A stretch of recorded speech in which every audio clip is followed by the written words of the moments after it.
अस्सलाम वालेकुम जी। आज हम अपने 5वें लेक्चर का स्टार्ट करेंगे। सबसे पहले तो तमाम आने वाले तमाम स्टूडेंट्स को वेलकम बैक कि उन्होंने इतना अच्छा रिस्पांस दिया है। अगर आपको पिछले किसी भी लेक्चर में कोई भी प्रॉब्लम हो, कोई भी कन्फ्यूजन हो, तो आप डिस्कस कर सकते हैं, क्योंकि आपकी कन्फ्यूजन उसी टाइम पे मैं दूर कर सकता हूँ जब आप उसके बारे में कोई ना कोई कमेंट बॉक्स में कोई ना कोई मैसेज करेंगे। तो तभी मुझे पता लग सकेगा कि मैं किस जगह पे आपको कोई चीज़ समझाने में नाकाम हो चुका हूँ। जब तक आप पूछेंगे नहीं अपनी प्रॉब्लम्स के बारे में, तब तक मैं उसका ठीक तरीके से रिस्पांस नहीं दे सकूँगा।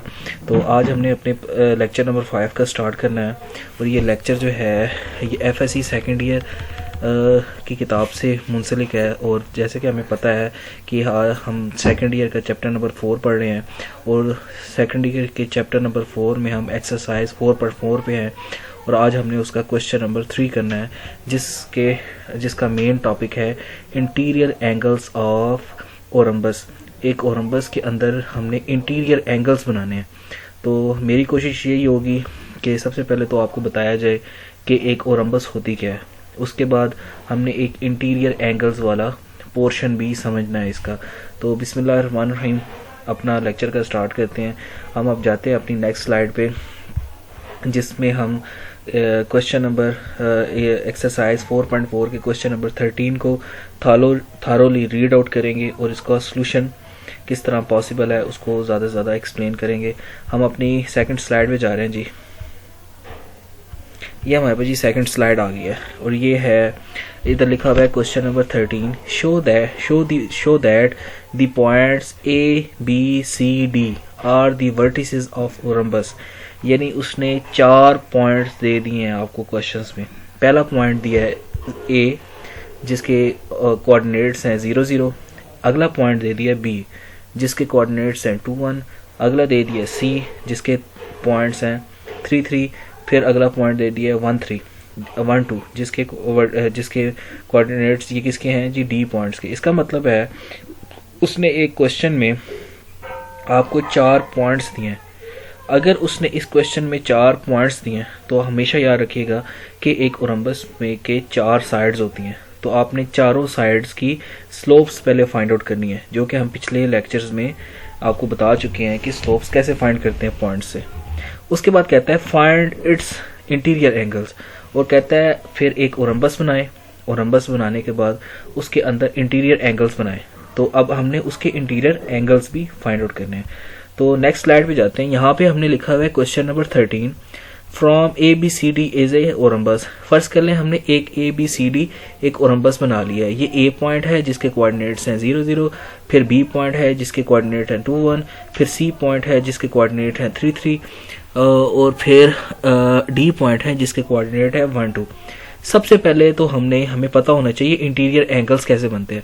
हमेशा याद रखिएगा किसी भी ओरम्बस में, किसी भी ट्रायंगल में जो इंटीरियर एंगल्स होते हैं वो एंटी क्लॉकवाइज बनाए जाते हैं। जैसे कि हम ये इस पॉइंट C को देख लें। पॉइंट C पे अगर आप एंटी क्लॉकवाइज एक एंगल बनाएं, तो यहाँ पे पहला एंगल A पॉइंट पे बनता है अल्फा, दूसरा बनता है बीटा, तीसरा बनता है गैमा, और चौथा बनता है फाई, जिसका हमने नाम फाई रख दिया। आप D भी रख सकते हैं, इसमें कोई इशू नहीं है, ठीक है। ये एंगल्स के नाम आप रख सकते हैं। तो ये मैंने पहले सपोज कर लिया, alpha beta gamma are and phi interior angles of ABCD एक ओरम्बस। एक ABCD ओरम्बस एक है, उसके अंदर हमें 4 एंगल्स फाइंड करने हैं। कौन कौन से?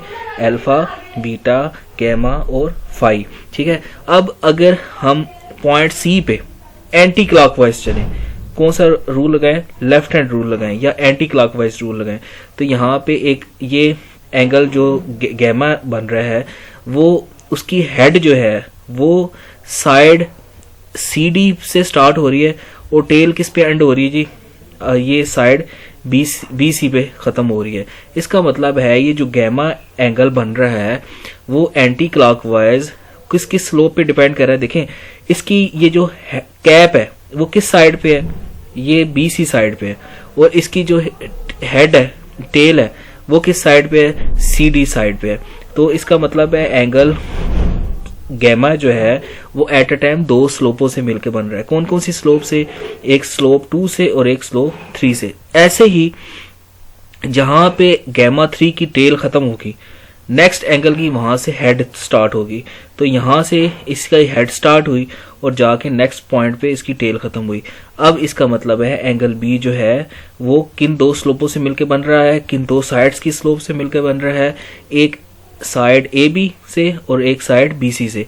इसी तरह एंगल ए बी किन किन साइड से मिलकर बन रहा है?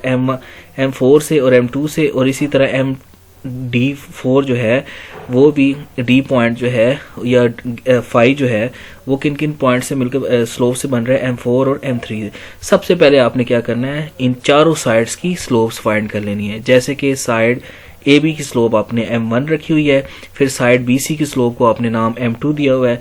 ऐसे ही आपने साइड सी डी की स्लोप को M3 का नाम दिया है। इसी तरह साइड डी ए की साइड को आपने M4 का नाम दिया है। तो सबसे पहले अगर हम अल्फा फाइंड आउट करना चाह रहे हैं तो हमें कौन कौन सी स्लोप चाहिए? एक तो स्लोप ए बी चाहिए और एक स्लोप ए डी चाहिए। तो मैंने इधर M1 लिखा, स्लोप ऑफ ए बी। अच्छा, A B slope find out करने के लिए पॉइंट कौन से होंगे? ए और बी होंगे। ए बी को पॉइंट को यूज करते मैंने इसकी स्लोप फाइंड कर ली जी 1/2। और ये मैं आपको पहले बता चुका हूँ कि स्लोप फाइंड आउट करने का क्या फार्मूला होता है? y2 minus y1 divide by x2 minus 1 x2 minus x1।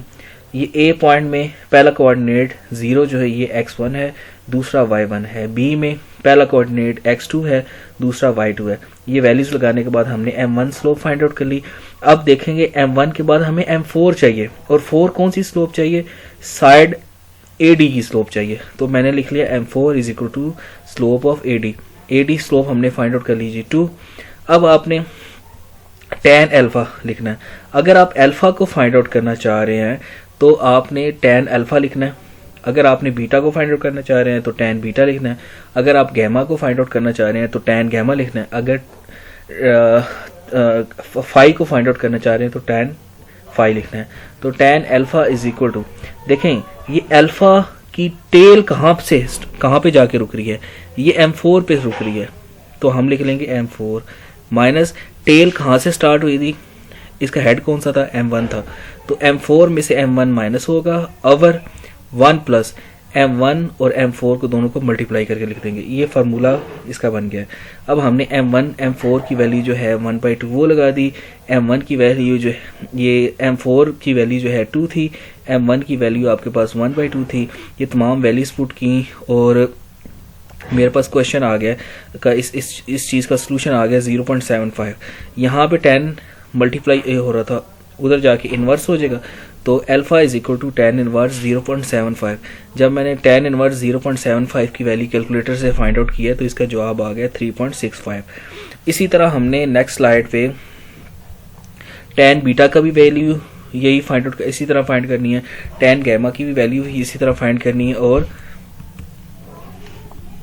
tan gamma की भी इसी तरह हमने फाइंड करनी है। इसी तरह आपने चारों एंगल्स को यूज करते हुए चारों साइड्स को यूज करिए, यानी ए साइड को, बी साइड को, C D, A B C D जितने भी पॉइंट्स हैं उनको यूज करते हुए यही फार्मूले लगा के आपने क्वेश्चन सॉल्व करना है। और सबसे पहले आपने इस क्वेश्चन को सॉल्व करने से पहले आपने एक काम करना है। आपने ये जो स्लाइड आपके सामने आई हुई है 4 स्लोपें फाइंड आउट करनी है। कौन कौन सी स्लोप है जी? A B slope, B C slope, C A slope और डी ए स्लोप। अब A B slope find out करने के लिए आपको पॉइंट ए और बी यूज करना पड़ेगा और M2 यानी slope of BC find out करने के लिए आपको पॉइंट BC के यूज करने पड़ेंगे। CD के यूज करने के लिए आपको C और D के स्लोप फाइंड आउट करने पॉइंट्स यूज करने पड़ेंगे। 4 स्लोपों के फाइंड आउट करने के बाद आगे मैंने फार्मूले लिख दिए हैं। tan बीटा किसके बराबर होगा, उसके बाद मैंने tan गैमा भी लिख लिया है। इसी तरह tan फाई का भी आप फार्मूला बना के लिख सकते हैं। बस एक चीज फोकस करनी है कि अगर आप अल्फा बना रहे हैं तो देखें अल्फा की टेल कहाँ पे जाके खत्म हो रही है? ये M4 पे जाके खत्म हो रही है और टेल स्टार्ट कहाँ पे हो रही है? M1 पे। यानी M4 में से M1 माइनस करेंगे divided by 1 plus M4 M2। इसी तरह अगर हम इस पे जाएं, गैमा पे जाएं, तो ये गैमा एंगल किस तरह बन रहा है? इसकी टेल कहाँ पे जाके रुक रही है? M2 पे।